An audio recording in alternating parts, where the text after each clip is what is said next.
समाज में बहुत सी परंपराओं में से एक परंपरा प्रीति को हमेशा से ही नापसंद थी। वो थी दहेज परंपरा। प्रीति बहुत ही संस्कारी और छोटे बड़े सबका आदर करने वाली लड़की थी। लेकिन दहेज परंपरा के कारण वो कितना भी प्रयास कर ले ससुराल वालों का आदर नहीं कर पाती थी। प्रीति एक सीधी साधी लड़की थी। थोड़ी सी डरपोक, खबरे स्वभाव की थी। आजकल की लड़कियों से बिल्कुल अलग थी। उसका मानना था कि किसी पर भी अन्याय नहीं होना चाहिए और नहीं सहना चाहिए। ऐसे स्वभाव की प्रीति जब शादी करने का विचार करती है तब उसके डरपोक स्वभाव की वजह से उसका रिश्ता टूट जाता था। एक लड़का जो उसके घर के लोगों को पसंद आता है। लड़के की तरफ से भी प्रीति को पसंद कर लिया जाता है।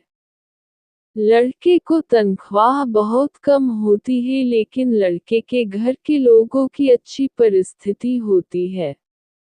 पर वो लड़के के माता पिता प्रीति के पिता से कहते हैं कि हमें घर लेने के लिए आधे पैसे आपको देने होंगे और आधे हम देते हैं। शादी के दोनों तरफ का खर्चा भी आपको करना होगा।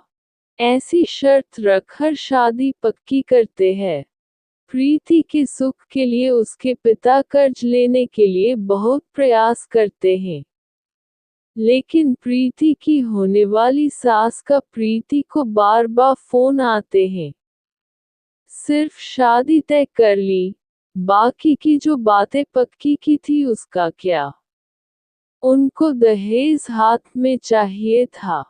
प्रीति और उसके माँ पापा को आश्चर्य होता है कि ये सब पैसों के लिए इतने पीछे क्यों लगे हैं।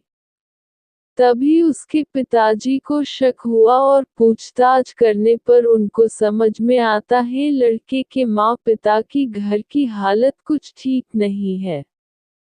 हमने जैसे सोचा था वैसे तो कुछ भी नहीं है।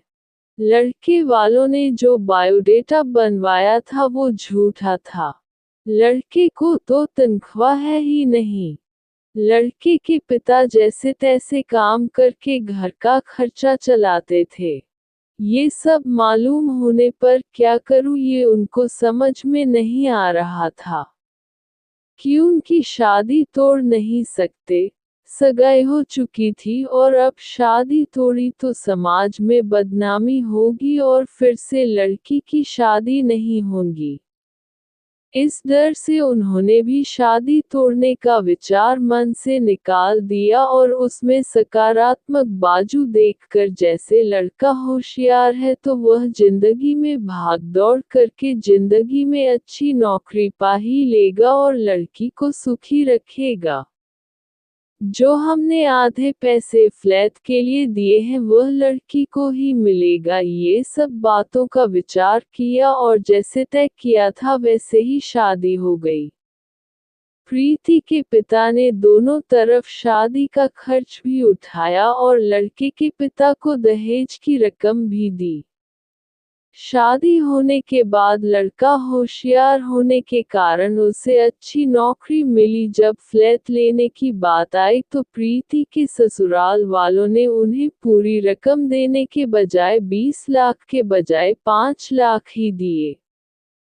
खुद के पास से तो दूर उसके पिता ने दिए हुए पूरे पैसे भी उन्हें दिए नहीं और घर आने तक प्रीति के पिताजी ने दिए हुए पैसों का ब्याज भी खुद के पास रखा। ये सब बातें तो प्रीति को खटक रही थी। उसने ये सब बातों का प्रश्न पूछने का बहुत प्रयास किया, लेकिन उसे उत्तर नहीं मिला। प्रीति डरपोक जरूर थी लेकिन अन्याय सहने वाली नहीं थी। उसने हर समय सवाल और जवाब का हिसाब मिलने की अपेक्षा ना होने के कारण उसे ससुराल वालों के लिए जरा सा भी आदर उसके मन में नहीं था। जैसे जैसे समय बीता वैसे वैसे उसने अपने ससुराल वालों से संबंध तोड़ दिए। वह घर आते तब वो उनसे अच्छे से बर्ताव करती थी, लेकिन कभी भी मन से उनका कुछ भी काम नहीं करती थी। और वह जब गांव में रहते थे तब कुछ भी होता था तो वह पूछना तक जरूरी नहीं समझती थी। पर उसके ससुराल वालों को इसका कोई फर्क नहीं पड़ता था। जैसे जैसे समय बीतता गया वैसे उनमें बातचीत और अपनापन रहा ही नहीं। रिश्तों में दूरियां आने लगी। सच में दहेज के कारण रिश्ते टूटते हैं तो दहेज लेना कहाँ तक सही है। हालात तुम्हारे खराब है इसलिए लड़की वालों से पैसे लेना कहाँ तक अच्छी बात है। लड़की के माँ बाप भी उसे सिखाते हैं, बड़ा करते हैं और लड़की दूसरों के घर जाकर उनके घर के लिए जिंदगी भर मेहनत करती है। उसके माँ बाप की उससे कोई भी अपेक्षा नहीं होती। ऐसे सभी विचार प्रीति के मन में हमेशा घर कर जाते थे।